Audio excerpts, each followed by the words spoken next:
Carlos es consultor político desde hace muchos años, un referente en el área para quienes estudiamos y trabajamos en el sector.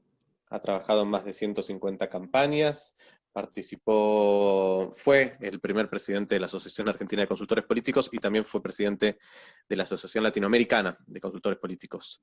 Tiene una serie de textos muy influyentes, entre ellos algunos de los, o uno por lo menos de los que están trabajando actualmente ustedes en la Diplo, con lo cual también tenemos el privilegio de poder preguntarle en primera persona algunas cuestiones que deben estar trabajando con Tomás. Así que, Carlos, te escuchamos, haz tu presentación tranquilo y cuando finalices abrimos entonces a consultas. Bueno, Alejandro, primero, muchas gracias por la invitación al Diplo. Un gusto estar con todos ustedes. Buenas tardes. Bueno, yo voy a compartir una presentación focalizándome en el tema de la construcción de mensajes durante una campaña electoral. Por supuesto, digamos que son, como siempre, son temas, digamos, que pueden dar para hablar mucho, digamos, entre hablar de muchas cosas, pero pasarlas muy por arriba, digamos, o hablar de algo muy focalizado, preferí, digamos, profundizar en un aspecto, y por supuesto, digamos, como dijo Alejandro, quedó abierto para cualquier consulta, digamos, después todo tiene que ver con todo, teniendo en cuenta, digamos, el núcleo de esta parte que ustedes están cursando, para conversar o responder preguntas con muchísimo gusto desde ya. Y es un placer estar con ustedes, ¿eh? Bueno, voy a compartir una presentación.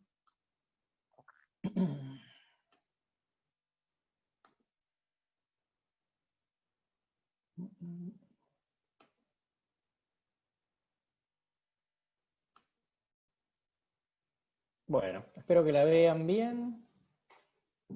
Se ve perfecto. Bueno, fantástico.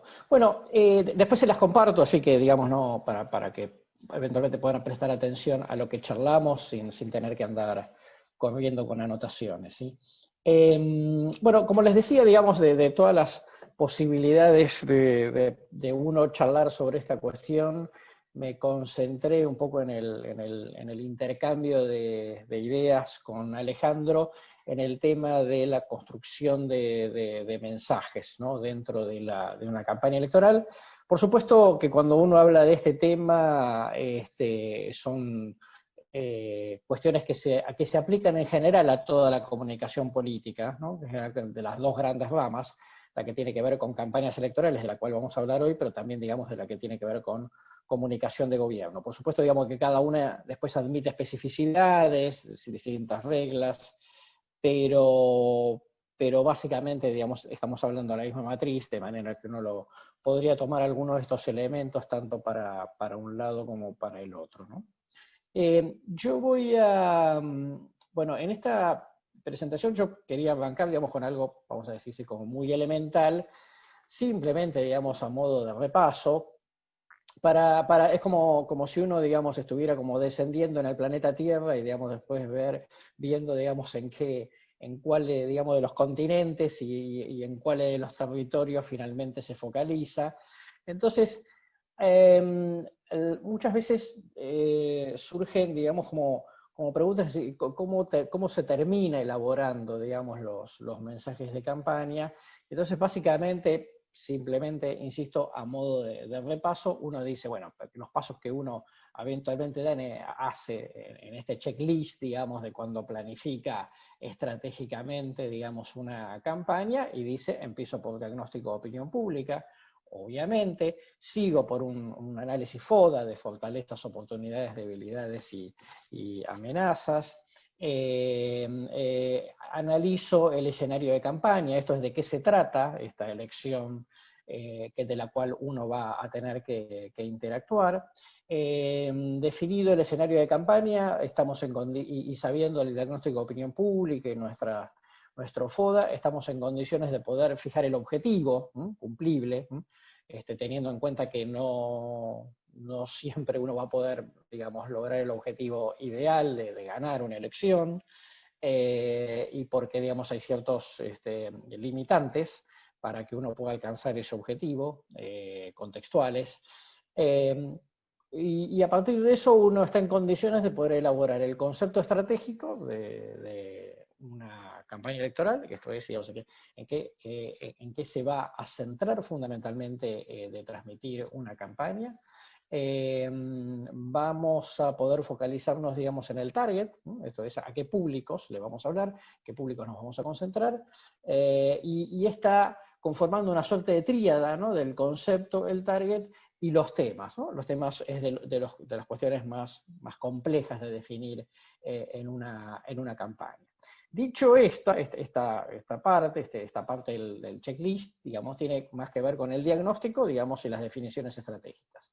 A partir de eso uno pasa a poder definir algunas cuestiones, digamos, que están más entre lo estratégico y lo táctico, como derivación de la definición del concepto estratégico, el target y los temas. ¿Qué propuestas voy a hacer? Digamos, esto daría para conversar bastante. ¿Cuál va a ser mi agenda de campaña en función de ese concepto estratégico, de eso que quiero transmitir? ¿Cuáles van a ser las etapas de la campaña? Teniendo en cuenta, digamos, que una campaña es como contar un cuento y por lo tanto, digamos, eso tiene diversas etapas que hay que aludir. Y finalmente, que es lo que vamos a tratar hoy, y por eso, digamos, lo puso en ojo, digamos, cuál va a ser nuestro relato de campaña, nuestro story. Seguramente, y vale, digamos, mencionarlo, digamos, ustedes saben que la palabra relato es una palabra sujeta, digamos, a mucho debate político, pero no importa, digamos, el debate político, digamos, es absolutamente correcta desde el punto de vista, digamos, de lo conceptual.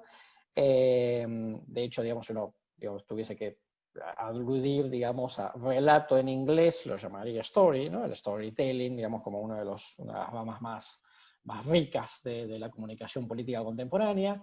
Y tener en cuenta, digamos, que cuando se habla de relato, de storytelling, digamos, estamos hablando en el marco de la política contemporánea. Porque la verdad, digamos, desde el inicio de los tiempos, o sea, desde que existe la historia del ser humano, siempre existió relato en todos los proyectos políticos, en los regímenes autoritarios, en los regímenes democráticos, de diversas ideologías, etc. Todos los proyectos políticos intentaron transmitir un relato, digamos, una interpretación, ¿no? Una determinada cantidad una serie de axiomas, ¿no? Sobre,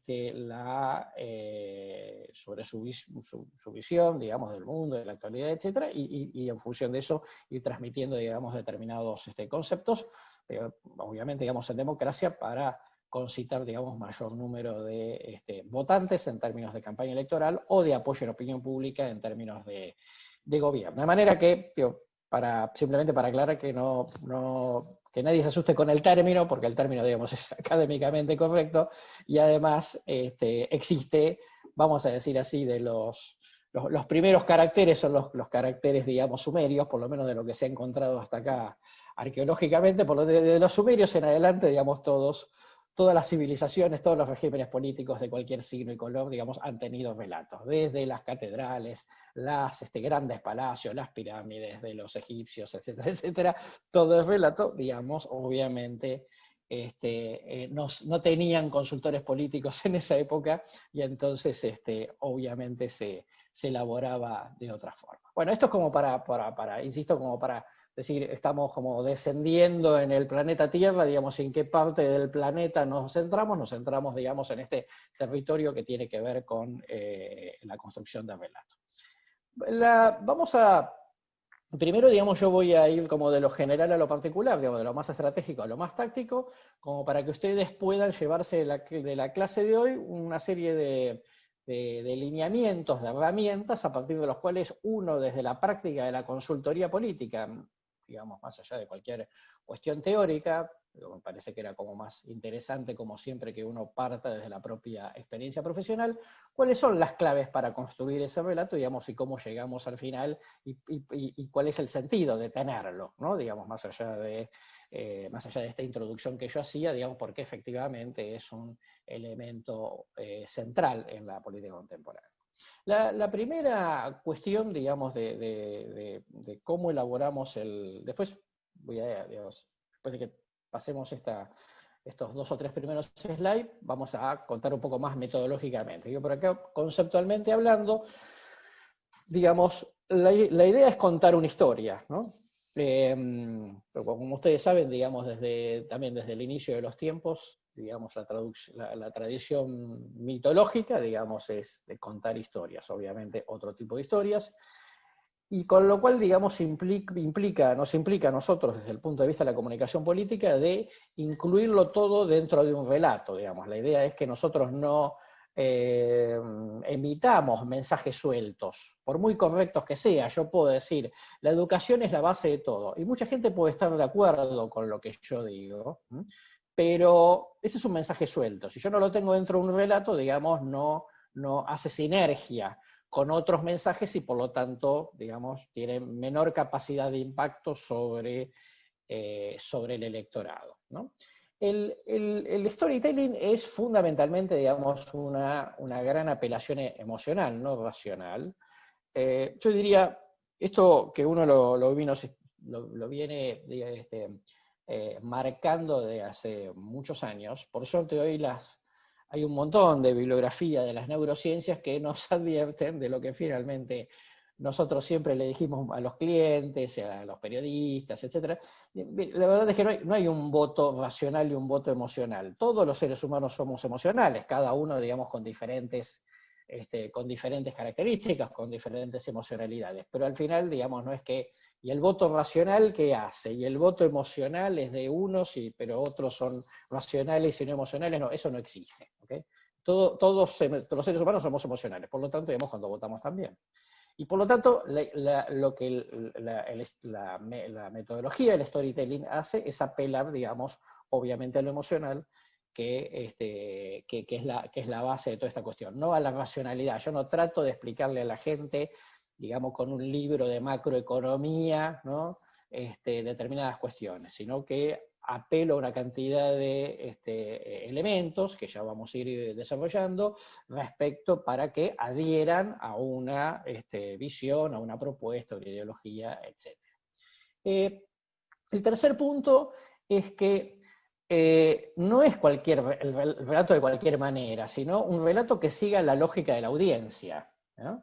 Y en este sentido la idea es usar marcos familiares, ¿no? Hay un autor, para mí, justo muy relevante en esto, que es George Lakoff, que es un lingüista americano.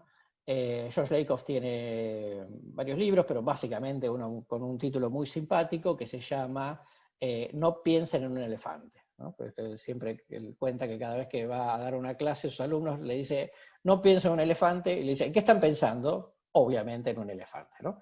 ¿Esto por qué digo? Porque el tema es que cuando uno menciona ciertas cosas, las trae a la cabeza, ¿no? Las trae a la formación de imágenes mentales que todos tenemos. Por lo tanto, la idea, digamos, es usar marcos familiares, ¿no? A la audiencia, ¿no? Si la audiencia, digamos, digo, en general me refiero, digamos, a la audiencia en el amplio sentido del término, digamos, como gran marco cultural, tiene muchas, digamos, le llega o adhiere, digamos, o se engancha con metáforas del mundo deportivo, futbolístico particularmente, son cosas que uno, digamos, a las cuales nos facilitan, ¿no? Nos sirven como atajo para transmitir cosas.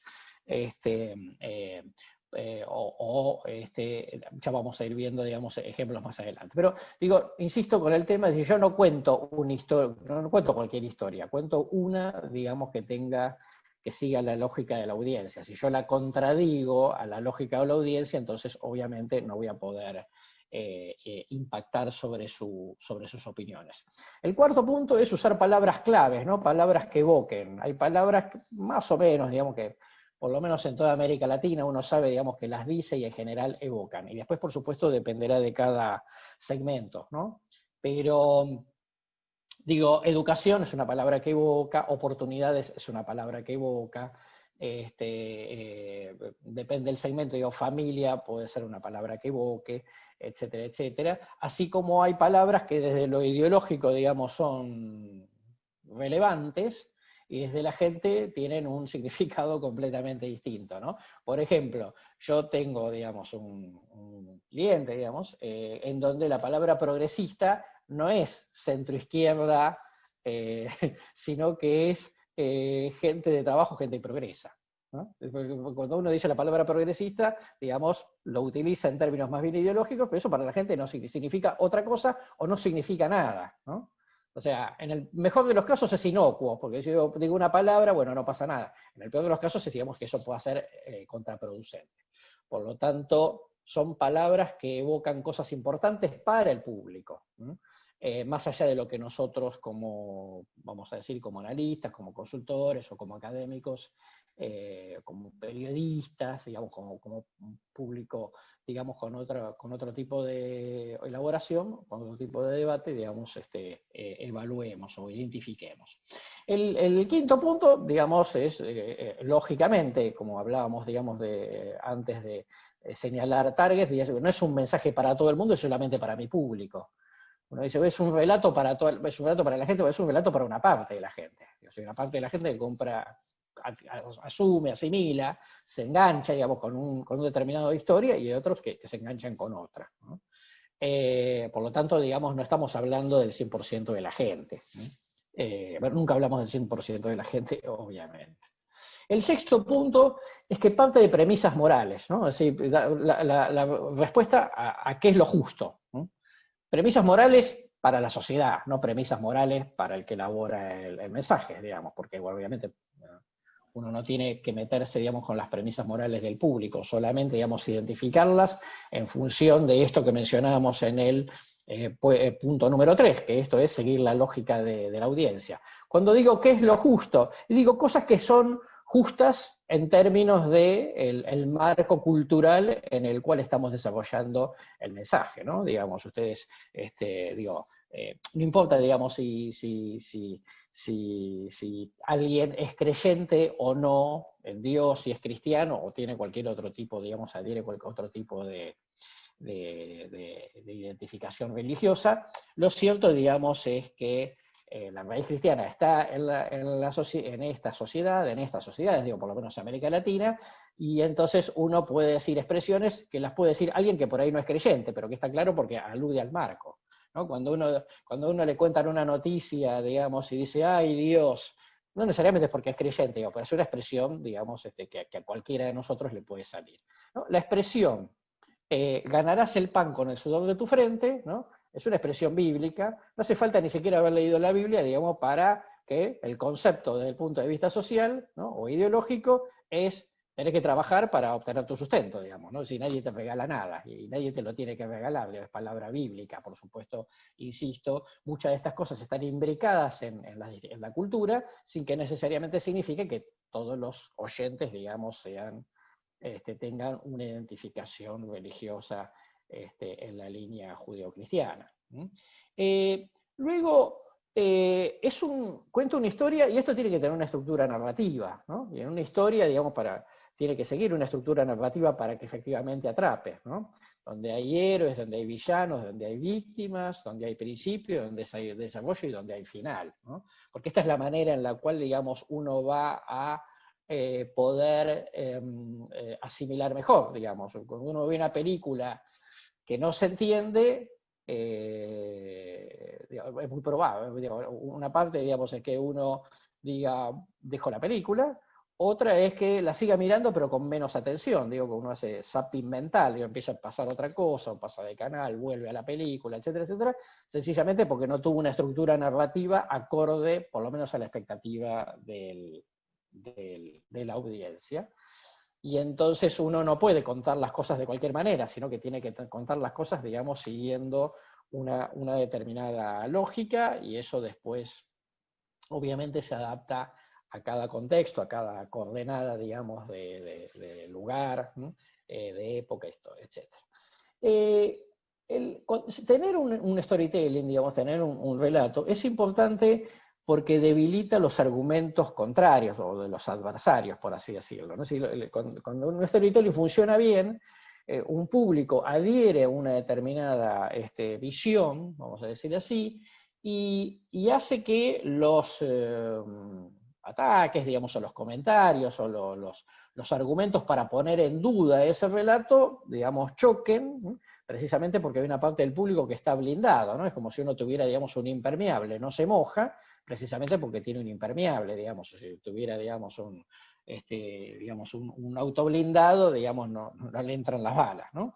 Entonces, precisamente, digamos, lo que un relato bien estructurado hace es que consolidar un determinado núcleo, no el 100% del voto de un candidato, pero sí, digamos, un determinado núcleo que lo vuelve impermeable a cualquier tipo de argumento de otros adversarios políticos.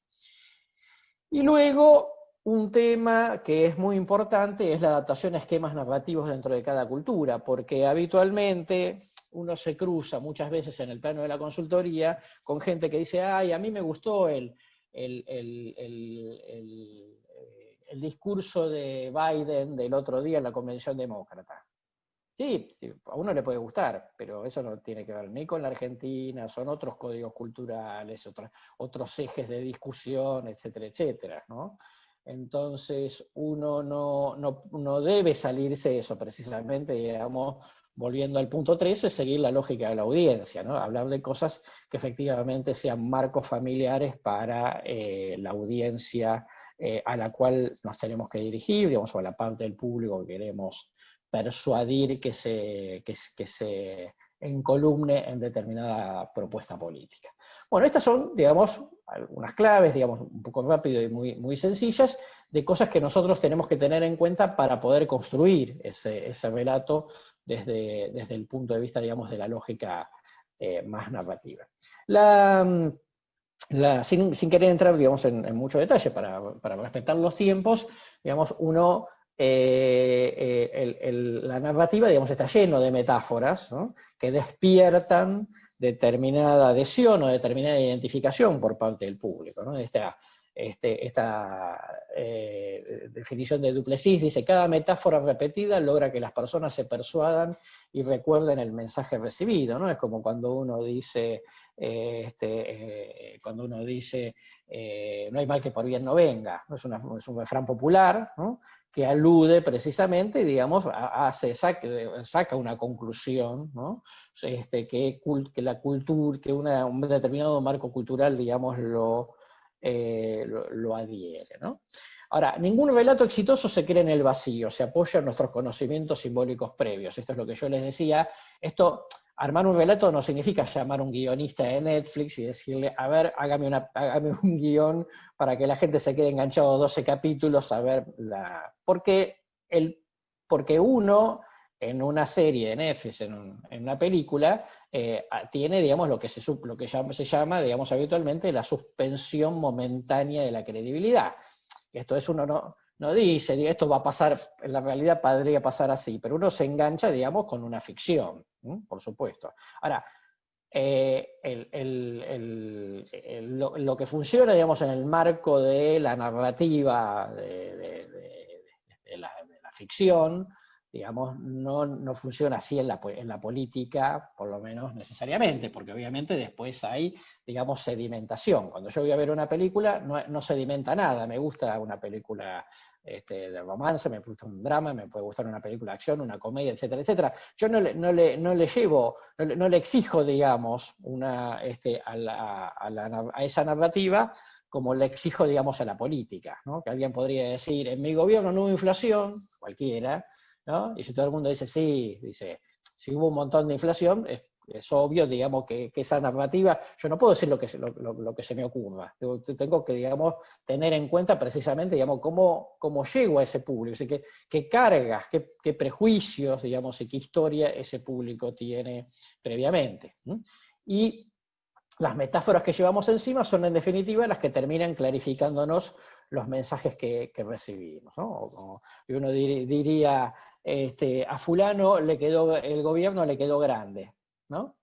está claro, digamos, que está refiriendo, que es una expresión metafórica, digamos, que está refiriendo que no estuvo a la altura de las circunstancias, ¿no? O no tiene uñas de guitarrero, y también tiene que ver, digamos, con esta cuestión, que efectivamente no estamos hablando de una situación en la cual alguien pudiese, digamos, estar a la altura de las circunstancias. Bueno, dicho estas claves, entonces vamos a pasar a la parte más metodológica en ese punto, y yo diría, nosotros siempre empezamos. Obviamente, digamos, lo que más se conoce en el mundo digamos, de la comunicación política siempre son las campañas, digamos, más masivamente, pero para nosotros, para poder trabajar en términos de relato, digamos, es fundamental el tema de los grupos focales, ¿no? Los focus group, porque son una metodología cualitativa, flexible, que nos permiten indagar muchas cosas que de otra manera en un estudio cuantitativo no lo podríamos lograr, ¿no?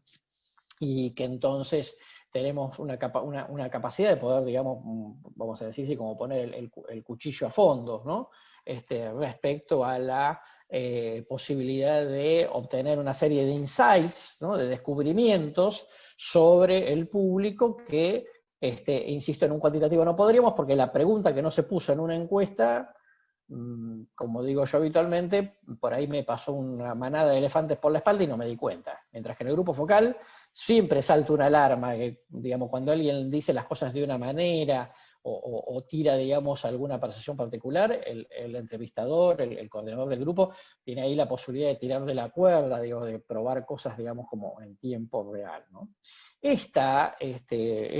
Con los grupos focales, eventualmente algunas otras metodologías, etnografía, etcétera, nos permiten identificar cuál es la matriz cultural de una sociedad, ¿no?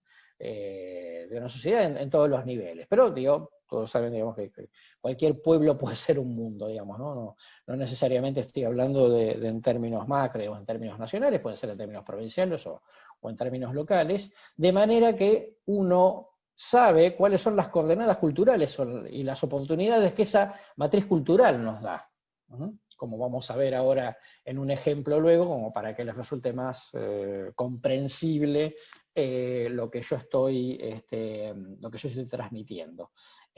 Para nosotros es absolutamente central. Por eso muchas veces yo digo que un poco el trabajo que uno hace en campaña electoral, en general en comunicación política, es un trabajo antropológico, ¿no? En el sentido de que uno tiene que entender cuáles son las coordenadas de la sociedad. No solamente enterarse si a la gente le preocupa la desocupación, la inseguridad, o por ejemplo ahora, digamos, la pandemia o la cuarentena, etcétera, etcétera.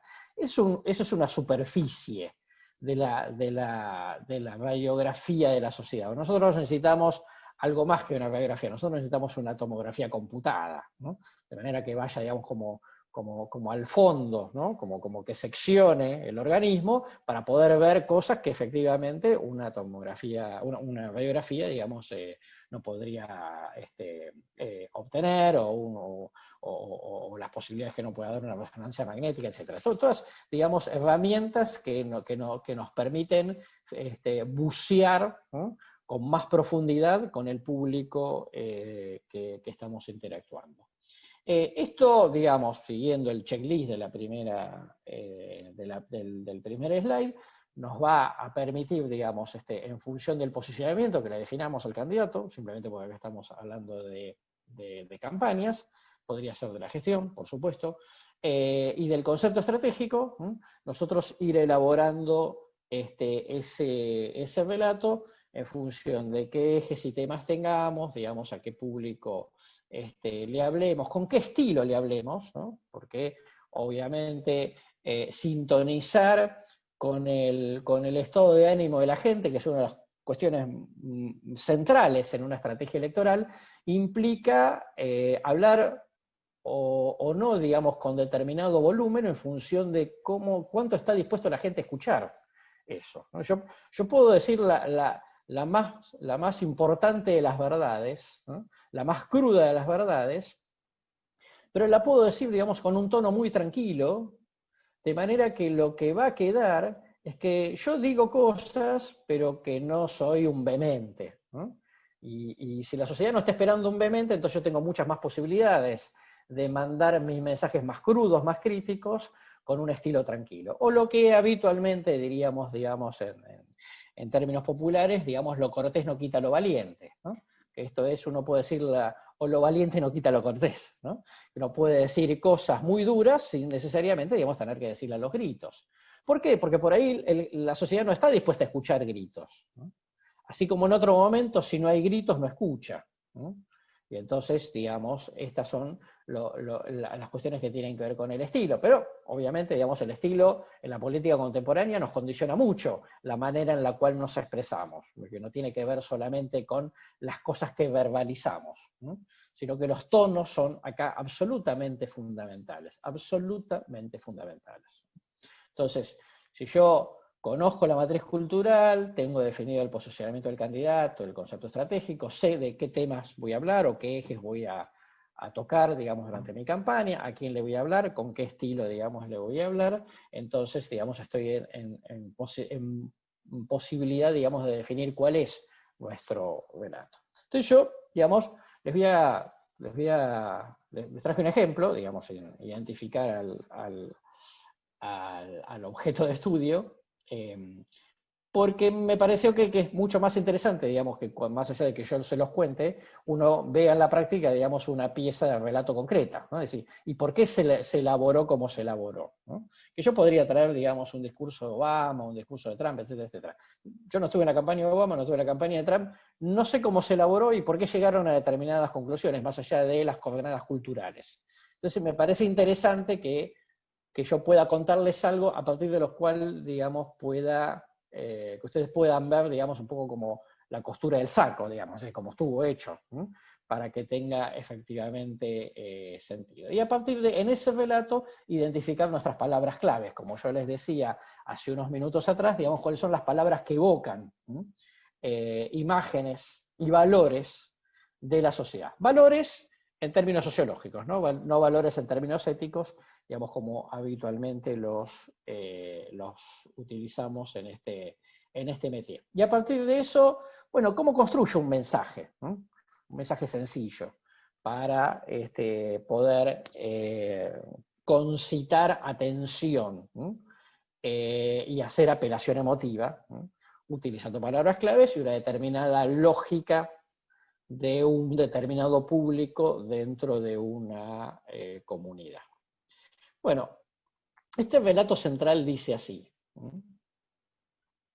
Desde el primer día de nuestra gestión, dice un personaje, digamos, que buscaba su reelección, desde nuestro primer día de gestión nos propusimos hacer de esta ciudad, XX, un mejor lugar para vivir y hemos avanzado mucho. Con un municipio cercano, atento a las necesidades de los vecinos, brindando soluciones a los problemas más postergados de la ciudad. Hago un pequeño paréntesis acá, donde yo pongo esas palabras en negrita, es porque son cosas muy importantes en el relato, ¿no? Hay cosas como más principales y cosas como más mensajes o expresiones más accesorias.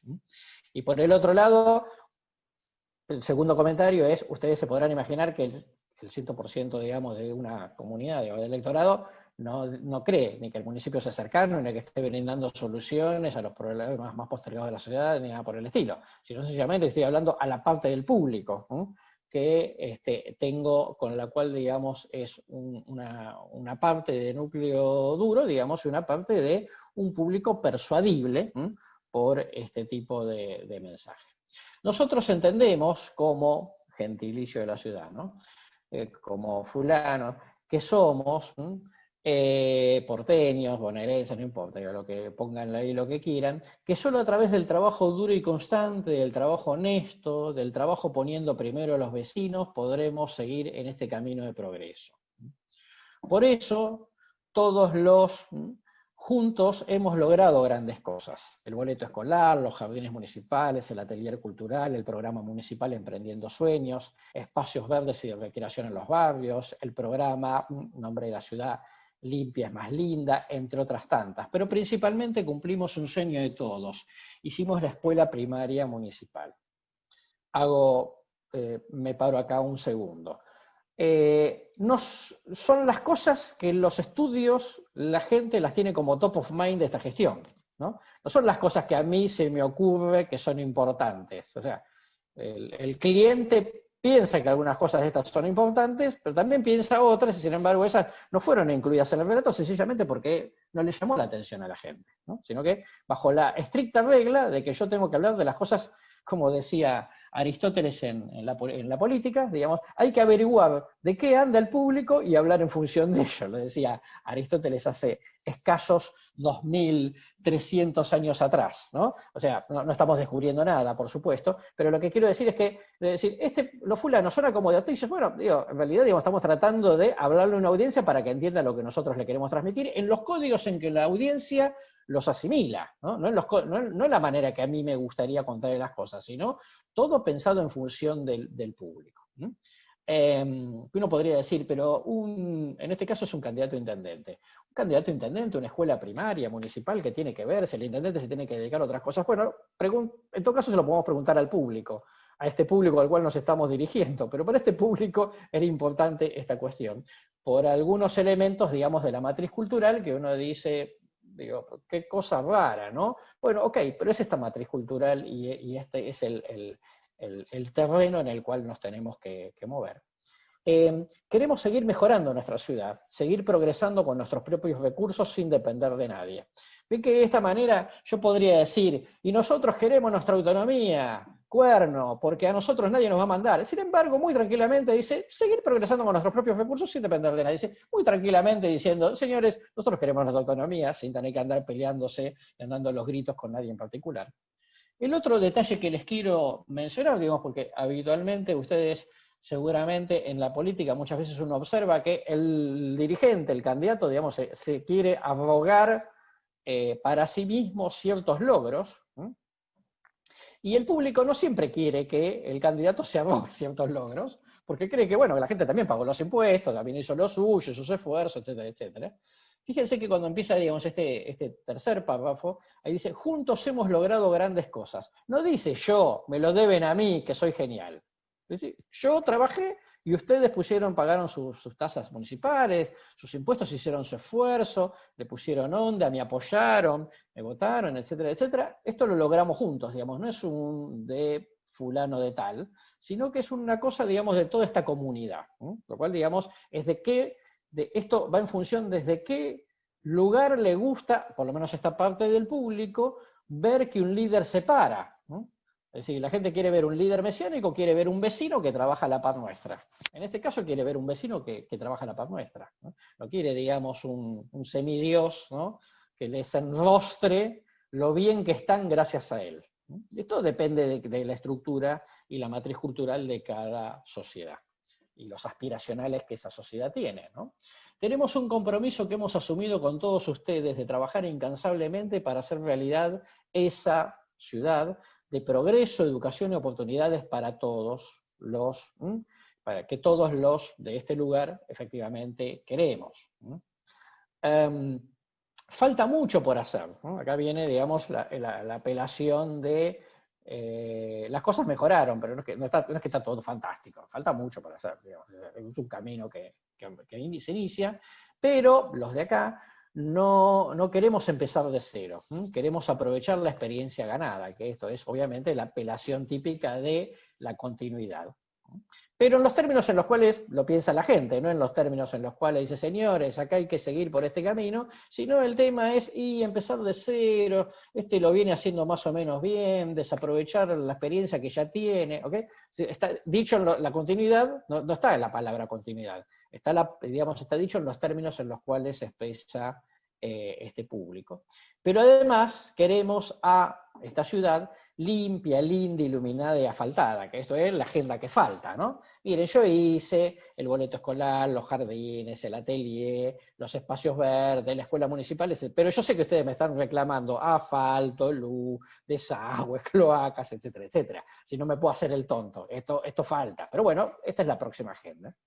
Ese es nuestro compromiso para los próximos 4 años. Como pueden ustedes ver, digamos, es primero una estructura muy sencilla, ¿no? Es una estructura que arranca desde una especie de punto cero, vamos a decir así, como se dice cinematográficamente, en donde ¿qué es lo que nos propusimos desde el primer día? ¿Qué logramos? Lo logramos todos juntos, no es que lo logré yo solo. Por lo tanto, digamos, esto lo queremos seguir haciendo, y yo sé cuál es la agenda que está faltando, y apelo al aspiracional, ¿no? Ciudad de progreso, de educación y oportunidades, etcétera, etcétera.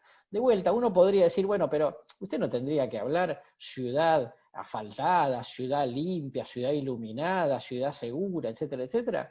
Bueno, sí, ¿no? En función de los términos de lo que me dice la gente. Porque, digo, si la gente me diría otra cosa, yo utilizaría otros términos, ¿no? Y uno dice de educación, pero, digo, pero las obras públicas no es lo más importante de un intendente. Sí, habitualmente, pero yo acá estoy apelando al aspiracional de esa sociedad. Estoy aprovechando una ventana de oportunidad que me da esta matriz cultural, ¿no? De gente que es una ciudad, digamos, con bastante pobreza, pero que ve muy importante el esfuerzo que el intendente está haciendo sobre educación precisamente por el aspiracional. Dice, miren, yo ya estoy jugado, pero ojalá los chicos tengan una buena educación. Por eso, digamos, todo el mundo quiere ir a los jardines, quiere mandar a sus chicos a los jardines municipales porque son mejores que los jardines del gobierno provincial. Tampoco es un relato en donde diga, porque la herencia que nos dejaron es un desastre, no, porque ya pasaron 4 años, por lo tanto no puedo hablar de la herencia. Si ya estuviste 4 años, en todo caso habla de lo que hiciste vos, que está bien, ¿no? Pero no vengas a echar la culpa a otros, digamos. Tampoco, digamos, le quieren mostrar a la gente, lo cual estos 6, 7 puntos hablan de un personaje, digamos, que quiere apelar a la humildad, como diciendo, yo no vengo a mostrarle nada a nadie, quiere hablar desde la sencillez, quiere hablar desde el fulano, digamos, que se remanga y trabaja, y de que, digamos, está proponiendo un aspiracional, digamos, un horizonte que a esta sociedad, o por lo menos a esta parte de la sociedad, efectivamente le agrada, ¿no? No está queriéndose plantarse como un líder carismático, ¿no? Está queriendo plantarse de otra manera.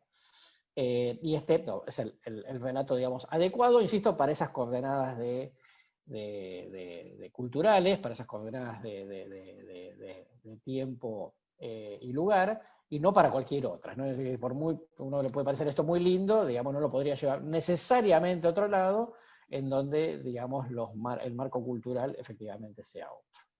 Bueno, con todos los elementos de opinión pública, etcétera, analizados, el FODA, ¿sí? Elaboramos este relato central. En este relato central hay determinadas palabras claves que son importantes de respetar, ¿no? Con humildad, cercanía, trabajando, oportunidades, progreso, educación, coraje, con esfuerzo, con ganas, ciudad que amamos, etc. Son esas palabras que evocan para este público, para esta comunidad, en donde efectivamente si evocan es porque están apelando a lo emocional de este público, de este target, y por lo tanto son más efectivas porque apelan a lo emotivo y además son grandes atajos desde el punto de vista comunicacional, ¿no? En el sentido de que yo donde digo determinada palabra me ahorro un montón de explicaciones, ¿no? Me ahorro un gran esfuerzo comunicacional de tener que explicar un montón de cosas, precisamente porque utilizo las palabras correctas, además del tono que tiene el discurso, que además tiene que ver con la personalidad del candidato, en este caso de ya el intendente, digamos, en funciones 4 años, que no es para otro personaje. Para este personaje tengan en cuenta, digamos, que toda estrategia, como decimos siempre en los materiales, es un traje a medida, digamos, no es un prêt-à-porter, ¿no? Es específicamente para un personaje en determinadas circunstancias. No es para cualquier candidato en cualquier circunstancia, en cualquier matriz cultural, ¿no? Bueno, dicho esto, entonces, digamos, vamos desembocando en la lógica de la construcción de mensajes, ¿no? Y esto es indicaciones, digamos, básicas, pero muy necesarias, ¿no? Es decir, cada mensaje debe remitir al relato central. Yo no puedo decir cualquier cosa, todo lo tengo que meter teniendo ese relato en la cabeza. Ese relato que, por otro lado, no es un discurso ni para leer, ni es un guión de un spot, ni nada por el estilo. Es un ordenador, ¿sí?, todos los mensajes que va a decir esa campaña, digamos, durante el proceso electoral, y por supuesto tiene todo que ver con lo que venía, en este caso, oficialismo local, venía, digamos, transmitiendo desde la gestión. Usando las palabras claves, porque evocan los valores de esta matriz cultural y logran una pregnancia emotiva, digamos, logran una adherencia, ¿no?, mucho más fuerte, ¿no?, que cualquier argumento racional que yo puedo decirles. Miren, es importante que los chicos se eduquen porque el futuro, la tecnología, etcétera, etcétera. Bueno, no hace falta, digamos, para decir tantas cosas, sino que apelando, digamos, a la palabra educación, ya hay muchas cosas, digamos, que se le disparan en la cabeza de los votantes. No importa el tema o acción de que se trate, siempre debe funcionar la articulación con las características de la ciudad en la que queremos vivir, ¿no? Esto lo hacemos para esa ciudad de progreso, esa ciudad con oportunidades, con educación, etc. Lo que decimos es tan importante como el tono con que lo decimos y la actitud que transmitimos, ¿no? Cercanía, presencia, humildad, transparencia. Nadie podría pensar que este personaje es humilde si anda diciendo esto que nunca en 50 años nadie había hecho, yo lo hice. Eso no es un personaje humilde, ¿no?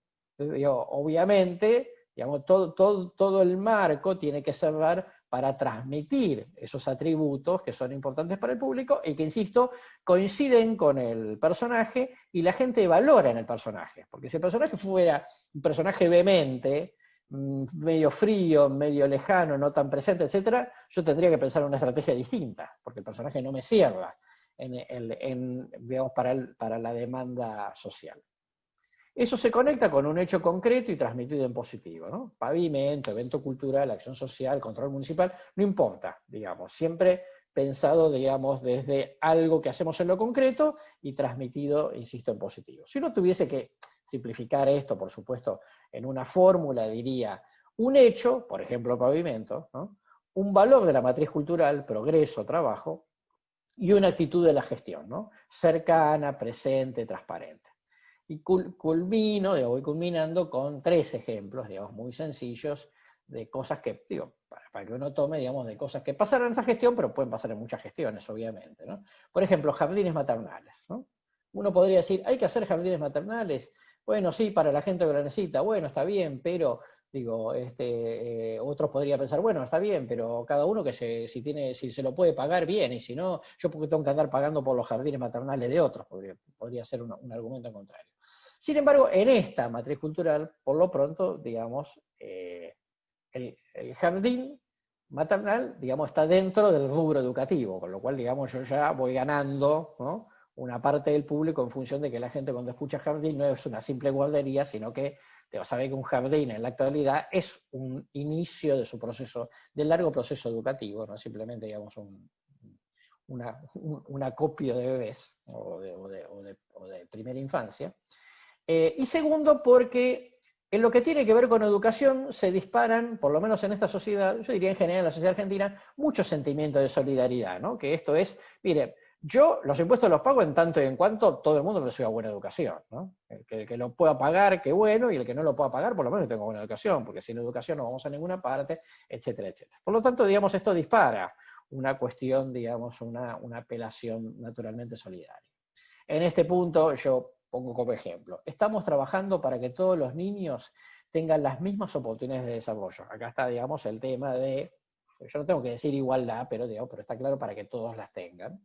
Somos una comunidad solidaria y trabajadora, por lo menos la historia a la comunidad le gusta verse así. Después uno podría decirse, es tan solidaria y trabajadora, es harina de otro costal, ¿no? Porque no estamos discutiendo esa cuestión, sino que estamos apelando a las cosas a las cuales los valores en los cuales la sociedad se quiere ver reflejada, donde queremos que todos progresen, ¿no? Después, bueno, cada uno, digamos, tendrá que hacer su propio esfuerzo, pero básicamente, digamos, tratemos de igualar, ¿no?, la generación de oportunidades en la base, porque si no después, digamos, sabemos que no todo el mundo, digamos, tiene las mismas oportunidades de progreso por distintas circunstancias de la vida. Esto va en todo en positivo, como con un tono muy tranquilo, etcétera, con esas palabras en negritas que sabemos que apelan a valores de la matriz cultural y que son cosas que a la gente le dispara adhesión emotiva positiva, ¿no? Trabajando, oportunidades, progresando, etc. Yo puedo hablar de guardia urbana, ¿no? De una guardia urbana que tiene un sistema de alerta, una especie de centro de monitoreo, con una guardia urbana, obviamente no es una policía ni nada por el estilo. Yo podría no haya inseguridad, nosotros ponemos a la guardia urbana. Sin embargo, cuando yo hablo de inseguridad es como no pienso en un elefante, ¿no? Si yo hablo de inseguridad, todo el mundo empieza a pensar en inseguridad. Entonces, ¿qué dice el mensaje para la guardia urbana? O para el sistema de alerta, para que sigamos viviendo en una ciudad tranquila, donde los chicos puedan salir a jugar a la calle y todos disfrutemos nuestros espacios verdes, ¿no? Es decir, la figura idílica, ¿no? De ciudad tranquila, los chicos salen a jugar a la calle, salen en bicicleta, ¿no? Acá no pasa nada, acá es todo tranquilo, ¿no? La gente deja la puerta abierta, no necesariamente cierra, digamos, el auto con llave, disfrutemos los espacios verdes, que es una cosa que la gente valora mucho, etcétera, para que sigamos viviendo una ciudad tranquila, no para combatir la inseguridad, ¿no? Porque tampoco les gusta pensar que están viviendo una ciudad insegura, ¿no? Entonces, el relato se desprende de esto. Parque del Lago, que podría ser un parque del lago en cualquier lugar, amamos disfrutar nuestros espacios verdes, en familia, con tranquilidad, por eso trabajamos duro para recuperarlo y así seguir viviendo en esta ciudad hermosa, ¿no? Que esto es, de vuelta, es cómo en el discurso uno apela a determinadas imágenes que son las imágenes deseables, y que por supuesto la gente las reconoce. Digamos, insisto con el tema de que si el Parque del Lago fuese un desastre, yo no podría mencionar este tipo de cuestiones. De vuelta, no es un guión de Netflix, yo no invento una realidad con el relato, ¿no? Donde el relato se da de bruces contra la percepción de la gente, no hay vuelta que darle, ¿no? Cuando yo digo, yo salgo a la calle, inseguridad, inseguridad, no importa si percepción o realidad, si hay inflación, hay inflación, si hay desocupación, hay desocupación, si hay baches y no hay vuelta que darle, y si yo no los tapo, la obra pública no lo tapa, no hay relato que lo arregle. Yo puedo decir, estamos haciendo un gran esfuerzo, pero todavía queda mucho, discúlpenos, todavía tenemos una emergencia vial, todo lo que quieran, digo, pero los baches están ahí, ¿no? La gente puede decir, está bien, yo te entiendo, qué mal que están los baches, pero reconozco que existen muchas cosas, que es un poco el tema de los balances que la gente hace sobre las gestiones. No es que una cosa mal tiñe todo negativamente, sino que la gente hace balance. Dice, pero, por favor, en el próximo mandato, ponele pilas al tema de los baches, porque el pavimento es un desastre, que es lo lógico, que la gente podría decir, pero si yo digo, la ciudad está mejor que nunca, la gente va a decir, flaco, está lleno de baches. No me vengas a vender los baches. Yo te entiendo que vos hiciste mucho, que sos buena persona, que sos honesto, que yo los domingos te veo caminando en el parque con tu familia, pero no me digas que está bárbaro porque no es así. Bueno, nada, digamos de vuelta con el tema también un poco como para despejar esta cosa del relato y la realidad, porque obviamente, digamos, hay una parte del relato que después se da, digamos, de bruces contra la realidad indiscutiblemente. Bueno, dos definiciones finales, dos colegas americanos, Stanley Greenberg, que fue como encuestador de Clinton, entre otros, dice, un relato es la clave de todo. Y un socio de Stanley Greenberg, un personaje muy famoso, James Carville es el autor de la famosa frase, es la economía estúpido, ¿no? James Carville dice, si no comunicas con historias, no comunicas, ¿okay? De manera que, bueno, un poco toda esta presentación que yo les traje tiene que ver con que por lo menos, digamos, puedan llevarse algunas herramientas o puedan ver con un poco más de detalle una parte de un...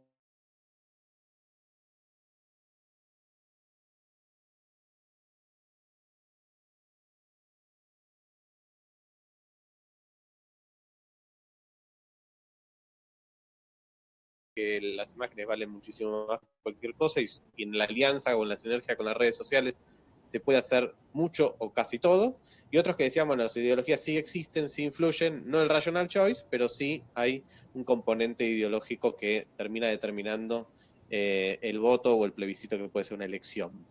En tu experiencia y también en tu análisis más abstracto, ¿cómo ves este debate? ¿Te pareció que se dio esa discusión? ¿Qué análisis haces al respecto? Bueno, a ver, viste que ni tanto ni tampoco, ¿no? Digamos, porque además también es cierto que el proceso histórico no es blanco-negro, ¿no? O las cosas no son así o son totalmente de otra manera, ¿no? En primer lugar. Es absolutamente cierto que las ideologías tal cual las conocíamos tradicionalmente, ¿no? Porque no es que las ideologías dejaron de existir.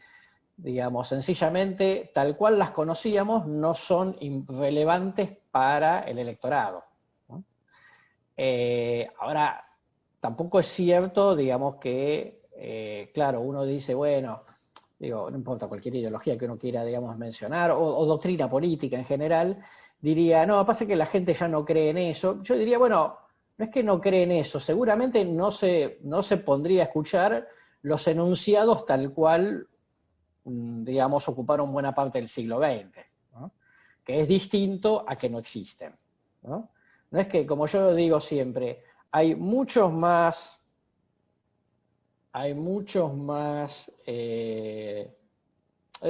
digo, para no personalizar, digamos, en Argentina y para no hacer ruido, digo, Lakoff dice, republicanos y demócratas puros son muy pocos, dice, debe haber 10% de un lado, 10% del otro, dice, el otro 80% tiene, algunos son un poco más republicanos, tienen valores un poco más republicanos que demócratas y otros más demócratas que republicanos.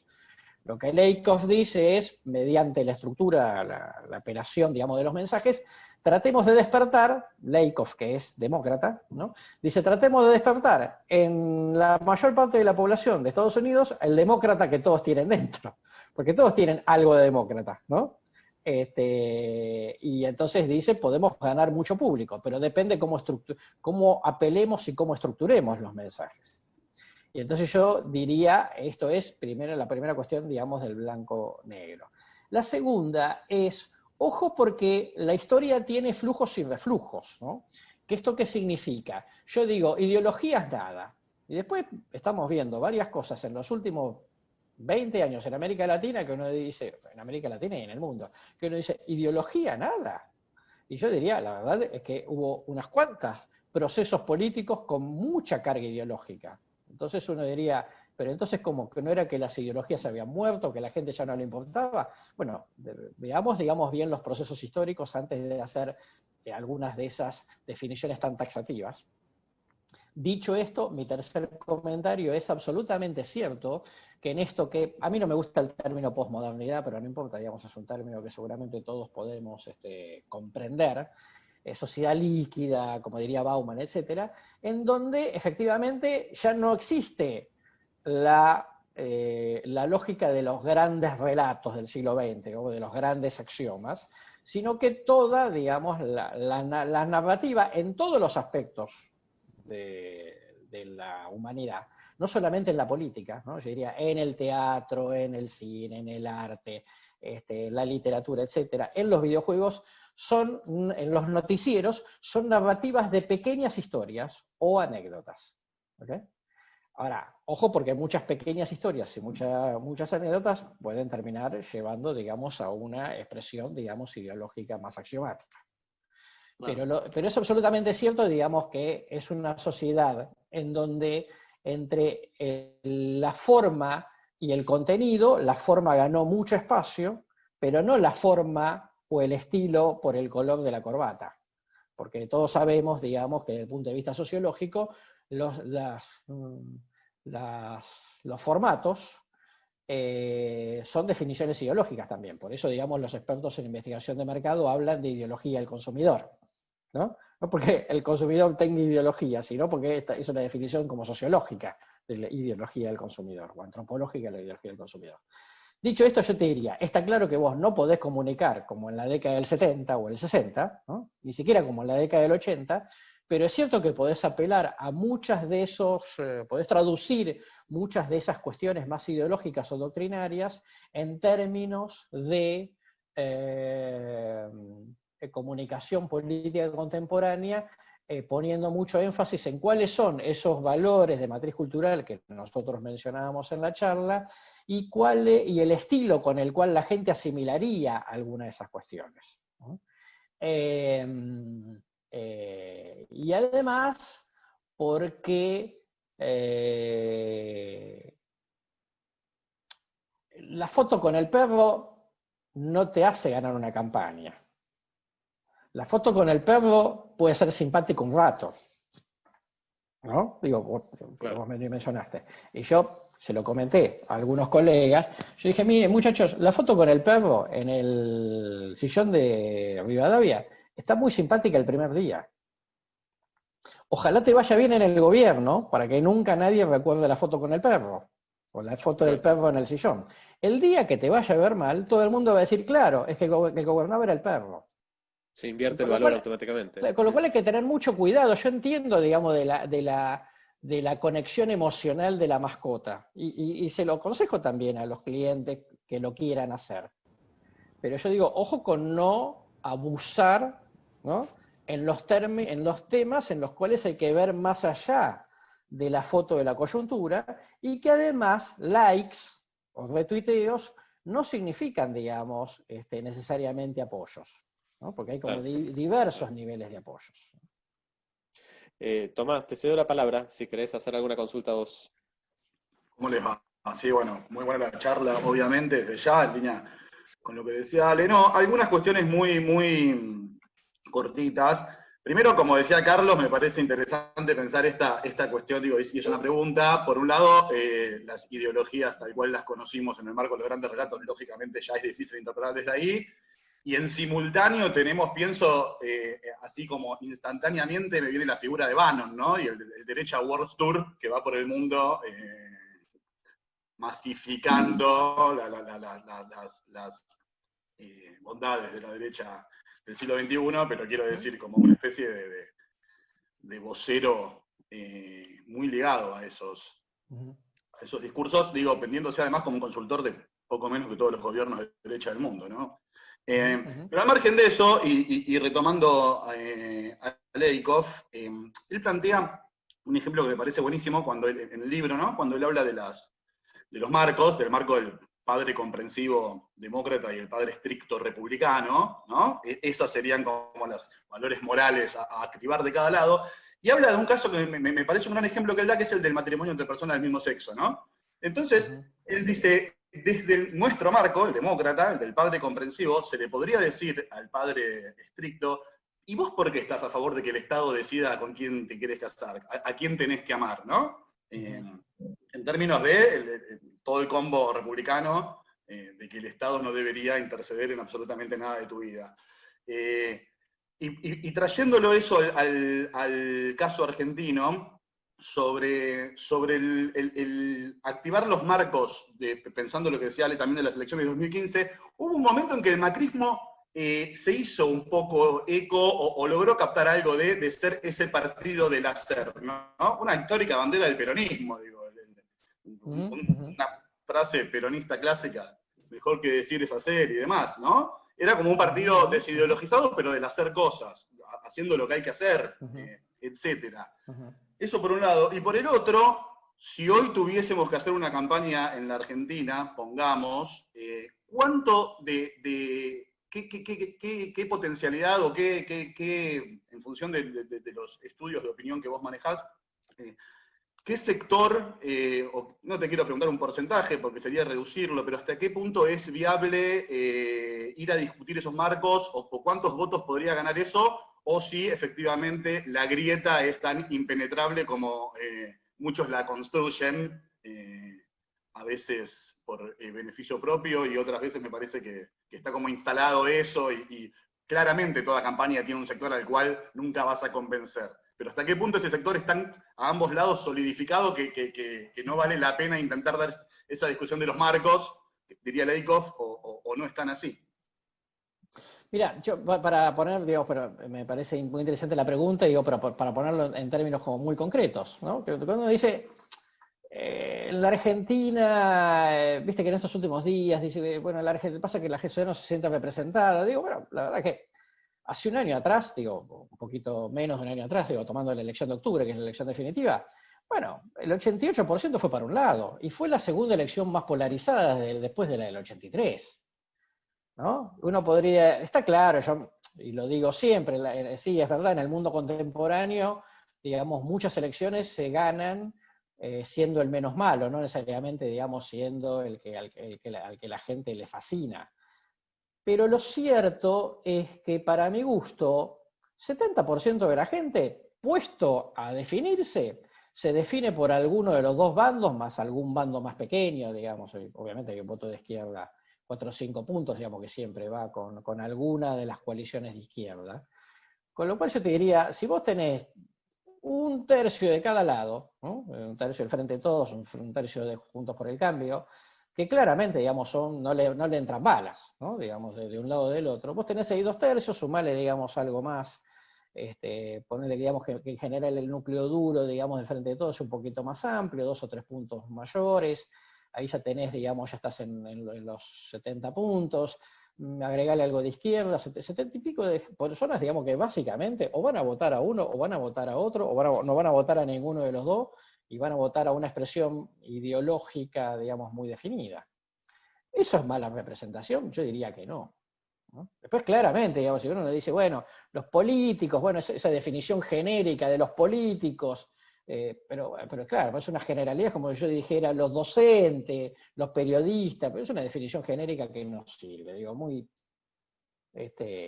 digamos, muy berreta, ¿no? Porque si me disculpan el término académico. Entonces yo digo, para mí el santo grial de la Argentina es entre 20 y 25% de la gente que es un público moderado y que efectivamente inclina la balanza para un lado, inclina la balanza para el otro, ¿no? Digo, en el año 2015 tuvimos un señor que juntó el 21% y fue el tercero más votado de la historia argentina. Después, ¿por qué no lo pudo mantener? Etcétera, es un problema de él. Pero lo que quiero decir es que, ojo, porque hay alguien que está avisando de que hay un marco que dice, che, mirá, acá hay esta cosa del tironeo. Si hay un tercero, yo lo votaría, ¿no? Y que tiene mucho que ver con una pregunta que hace Gonzalo acá sobre el tema de la sociedad fragmentada con apatía política, ¿no? Precisamente porque ese moderado no es el menos ideologizado, ¿no? Y el menos interesado en si Comodoro Piva para un lado, Comodoro Piva para el otro, ¿no? Entonces, en ese marco, yo te diría que los 6 de la Baña, los 8 que tenía Massa antes de sumarse al Frente de Todos, ya tenés 14, hay 6, claramente, digamos, de Juntos por el Cambio, que son moderados, que no son núcleo duro, ¿no? Ahí ya tenés 20, y eventualmente sumarle algo más. Pero digo, quédate con 20, porque 20 en la Argentina, digamos, eso es un desastre, entre comillas, en términos electorales. Y eso viene, digamos, a una segunda parte de tu pregunta que tiene que ver, digamos, obviamente con la cuestión de la grieta es tal que, digamos, que no hay manera. Y yo diría, bueno, en tanto, yo digo, hay un espacio para una tercera vía, para una ancha avenida en medio, etcétera, etcétera. Bueno, no sé si tan ancha, digamos, pero por un poco menos ancha, pero que está. Que es claro, eso tiene varios problemas, ¿no? El primero es que hay que encontrarle un discurso. El problema es que la tercera vía nunca terminó de tener un relato. Entonces, bueno, está el relato del macrismo, Juntos por el Cambio, digamos, está el relato de Frente para la Victoria, el kirchnerismo, peronismo, etcétera, etcétera. Entonces ahí digo, bueno, si vos no le encontrás el relato, y bueno, claro, digo, los otros relatos son potentes, ¿no? Hacen, digamos, fuerza centrífuga, ¿no? Y te dejan el centro, digamos, vacío. Ahora, la grieta te explica 2/3, ¿no? O 70%, digamos, de la distribución en la Argentina. Pero hay 20% de la gente, por lo menos de la que fue a votar en las últimas 2 elecciones presidenciales, que te inclina la balanza para un lado o para el otro. Ahora, el tema es, ¿por qué fueron a la grieta? Bueno, porque la tercera opción no tuvo recursos, no fue suficientemente hábil, no encontró el relato, lució políticamente débil, etcétera, etcétera. Pero si vos tironeás mucho de los dos lados, el que está en el medio puede decir, o me quedo en casa, o voto en blanco, o voto a Pirulito, sencillamente porque no quiero votar, porque los otros dos me cansaron, ¿no? Entonces decís, bueno, pero el 88% es una elección muy polarizada. Sí, hasta que una parte se cansa y dice, y se junta de vuelta 20 o 25, depende de la situación. ¿Okay? Y entonces estamos en otra discusión. Entonces yo diría, la grieta es como si yo te dijera, es lo más fácil de hacer, ¿no? Y la tercera vía es lo más difícil, ¿no? Ahora, ojo, ganó la elección 1, y ese que ganó la elección, digamos, trató de tener un discurso moderado, ¿no? Para quedarse con algo y constituir, digamos, primera minoría, por así decirlo. El otro no tuvo las posibilidades, digamos, el balance que hizo la mayoría sobre el gobierno, digamos, era negativo. Pero ojo, digamos, porque en cualquier momento alguno de los dos puede, o el que está en la oposición, digamos, puede asumir un discurso moderado, total, como decimos nosotros siempre. Hay un tercio que te va a votar sí o sí, bueno, parece no hacer la campaña, ¿no? Simplemente tenés que asegurar que vayan a votar, ¿no? ¿Y cuánto podés sacar como máximo en la Argentina? Y 48. ¿Qué sacaste? 40. Entonces el clave de la elección es sacar 8. Todo lo que hay que hacer es para sacar 8, para dar vuelta a la película. ¿Entendés? Entonces todo el mundo dice, bueno, ¿cómo llegamos a la mitad? Y bueno, flaco, si ya tenés 40, no te queda tanto, ¿no? Yo te diría, en 48 podés llegar a 45, podés llegar a 46, no hace falta tener los 8, por así decirlo. Si vos suponés los 8 de un lado, los sacás, ponés en un lado, los sacás en un lado, los ponés en el otro, le tenés 48, 40 del otro lado, ¿no? Podés llegar a tener, digamos, podés llegar a sacar, no 8, podés llegar a 4 puntos cuando tenés 44 a 44. Estoy un poco bromeando, digo, pero para que vean, digamos, que dónde está la cuestión. Entonces yo te diría, yo digo, la grieta no es lo único que le puede pasar a la política argentina. Es absolutamente cierto que las grietas, de la mano de las redes sociales, sociedades más fragmentadas, más polarizadas, etcétera, digamos, es lo más natural que termine sucediendo en los electorados contemporáneos. Eso es cierto.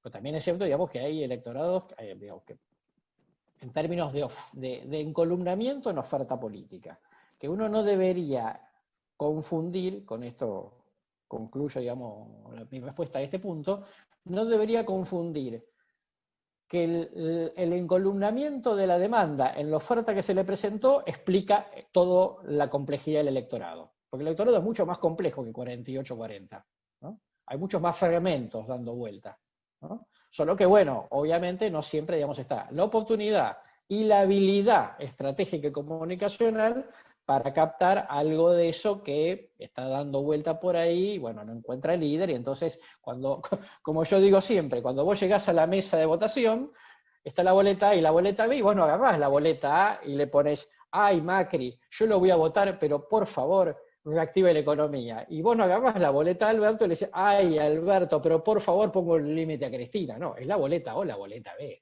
¿no? Y llegás a la mesa y te gusta o no te gusta, y bueno, esa es la circunstancia, ¿no?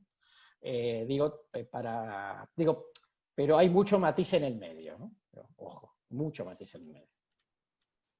Gracias, Carlos. Las últimas dos preguntas. La primera es muy conectada a lo que estabas diciendo. Claudia pregunta, en función de la grieta y también la apelación al miedo, si hay una relación en esas tendencias actuales de la comunicación digital y esta matriz cultural que se está modificando intrínsecamente en su relación con la tecnología. Es decir, cómo la tecnología está impactando en eso.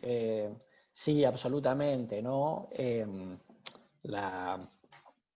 Digo, en el momento en el cual la hábil, la muy profesional uso de las redes sociales te permite mandarle mensajes a un público y que el resto no lo ve, obviamente, digamos, es el ideal de la segmentación, ¿no? Porque esta cosa cuando todos los que estaban acá no habían nacido, pero ya hace 34 años que yo voy de profesión, y entonces uno decía, ¿y por qué? Y decimos, sí, pero hay que tener cuidado, porque el público B por ahí no le cae tan bien, y algo de eso necesitamos. Y yo te diría, público A, público B, decime a qué segmento le querés mandar, y si tenés la tecnología y el dinero se puede hacer, ¿no? Con lo cual es algo, cuando hace 34 años atrás yo hubiéramos soñado y nunca nos hubiéramos imaginado que iba a existir Internet, las redes sociales, la segmentación, la minería de datos, el Big Data, la microsegmentación, etcétera, etcétera. Pero hoy sí.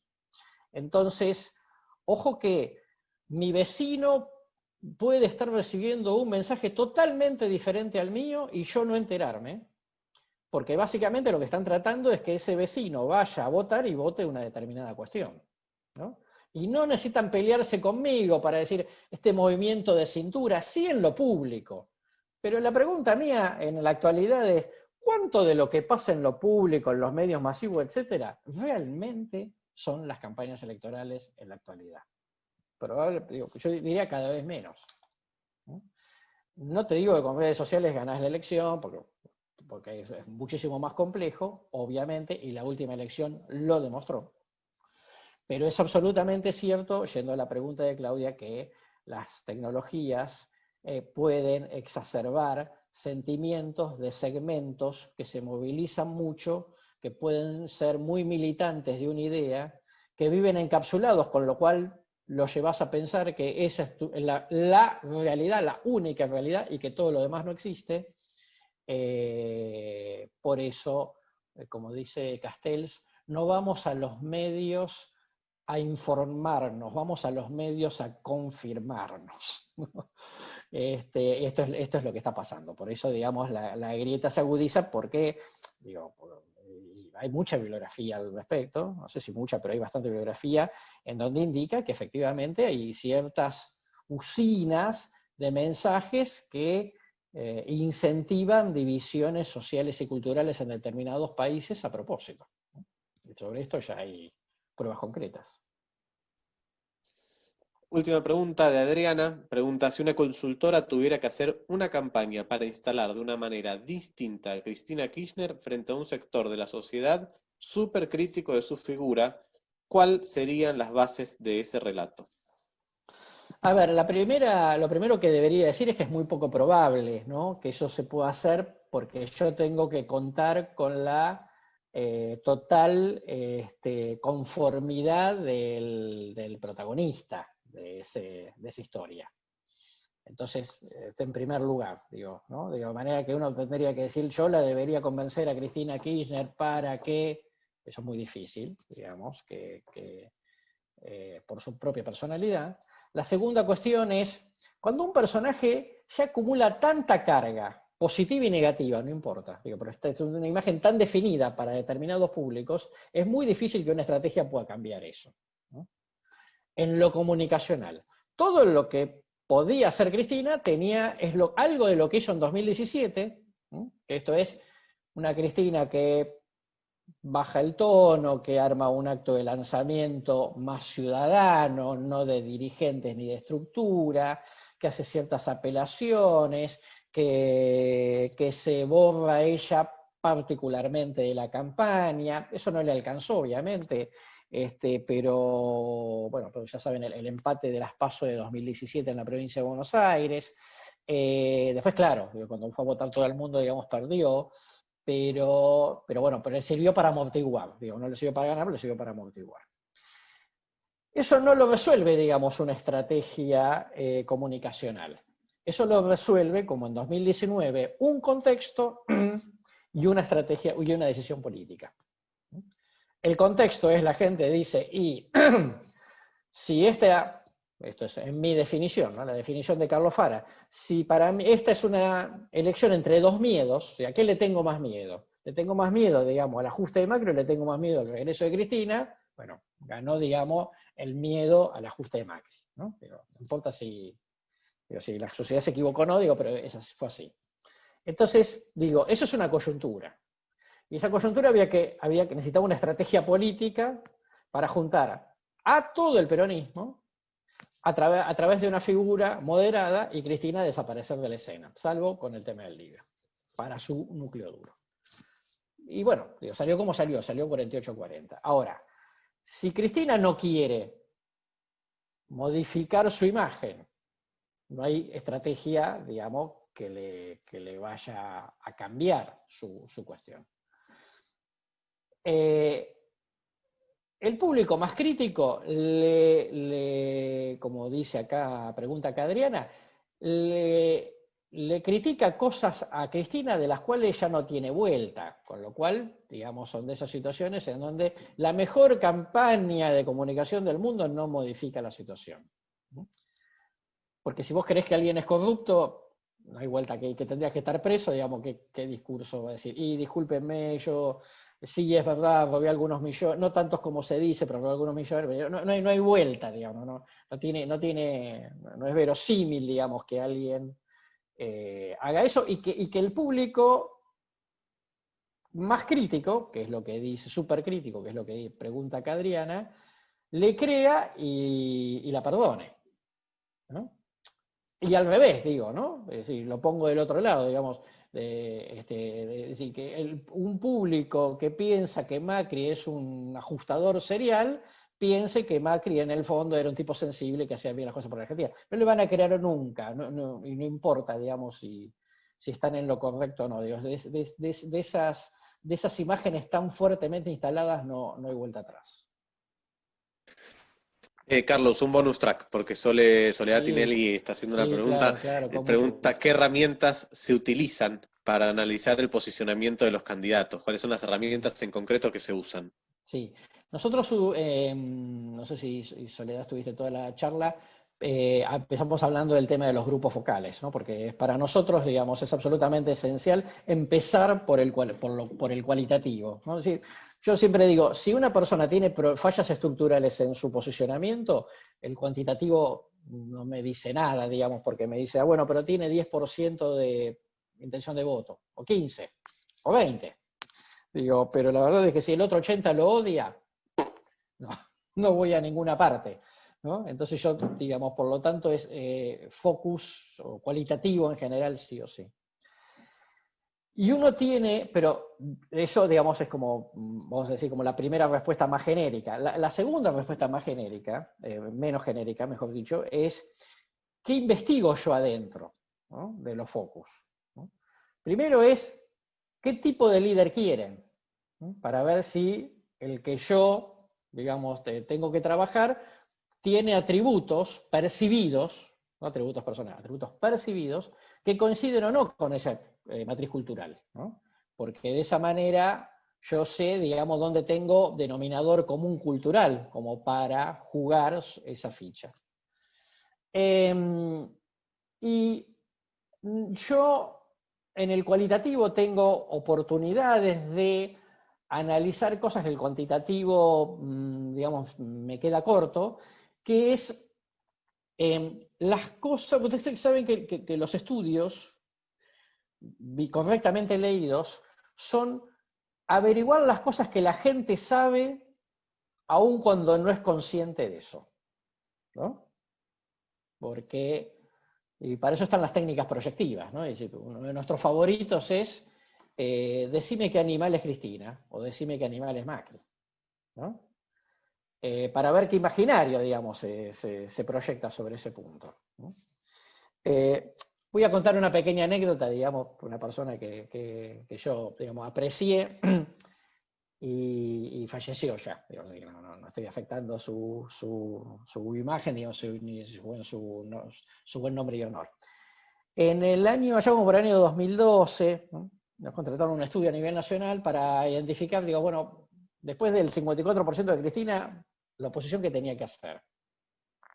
Y entonces ahí un poco la identificación es, bueno, si Argentina fuera una persona, ¿cómo sería esa persona? O si Argentina fuera un animal, ¿cómo sería ese animal? De los líderes opositores, digamos, si fueran un animal, ¿quiénes serían? ¿Dónde pega? ¿Quién pega más en esa cuestión? Bueno, entre esos líderes, obviamente, porque había salido segundo en la elección del 2011, lo evaluamos a Wiener, ¿no?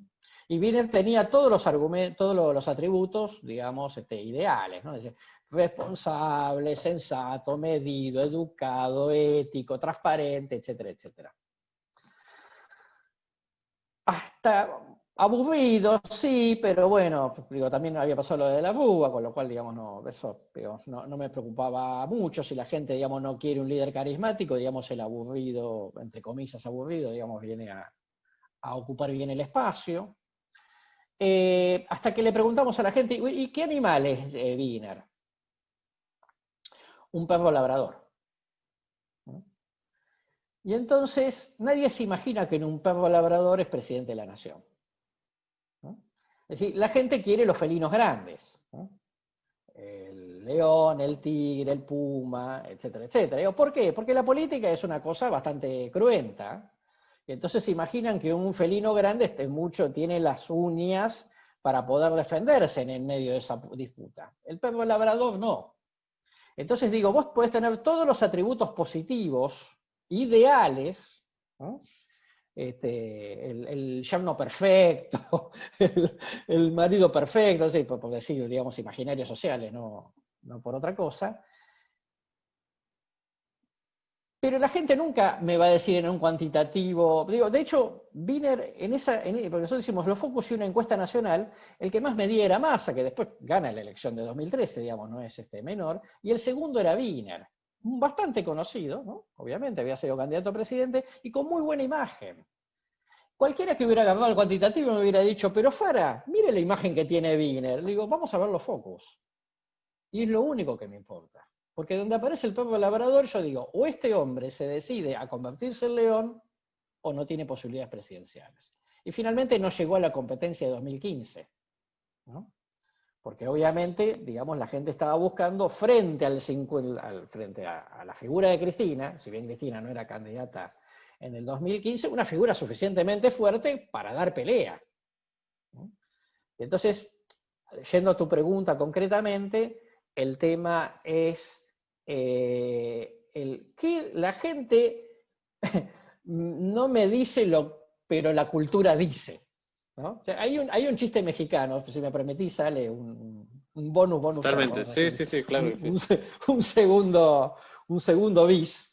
Hay un chiste mexicano muy terrible, que llega un tipo, en México, digamos, está prohibida la riña de gallos, pero existe, así como existe la riña de perros, como seguramente habrán visto una famosa película.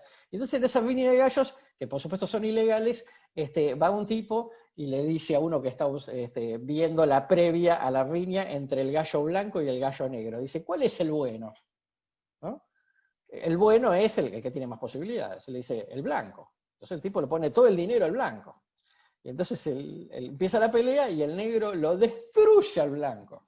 Y entonces se le queja, ¿no? El apostador se le queja y dice, pero me dijiste que el blanco era el bueno. Claro, el blanco era el bueno. El otro es el hijo de la chingada, mire cómo lo dejó. ¿Okay? Entonces, ¿qué es el bueno? ¿Y a quién voto? Porque después, cuando yo pregunto, fulano, ¿sería bueno como presidente, como gobernador, como intendente? Y no sé, porque la política es muy dura y hace falta un zorro, porque acá hace falta mucha astucia, ¿no? Y si no, se lo van a comer crudo, y si se lo van a comer crudo, no lo voy a votar. El perro labrador no es, digamos, la imagen del zorro astuto, las garras del león, la astucia del tigre. Esto la gente no me va a decir esto en el estudio, pero mi función es sacarle cosas a la gente que no sabe que sabe, pero me las pone sobre la mesa, a la contra o a la larga. Clarísimo. No sé si alcancé, Sole, a responder tu pregunta. Okay. Gracias, Carlos. La verdad que un lujo escucharte. Estamos recibiendo mensajes ahí en el chat y también en el WhatsApp de agradecimiento por este espacio. Estuvo buenísima la charla, te agradecemos muchísimo. Gracias a todos por estar ahí también. Te dejamos un aplauso virtual, por más que no se pueda hacer de manera presencial, pero ha sido un gusto escucharte y nos estamos viendo. Gracias a todos por participar. En unos segundos te paso la presentación para que la puedas compartir con los... Por favor, así la subimos al campus. Está buenísimo. Dale. Muchísimas gracias. Gracias a todos. Hasta luego. Buen fin de semana.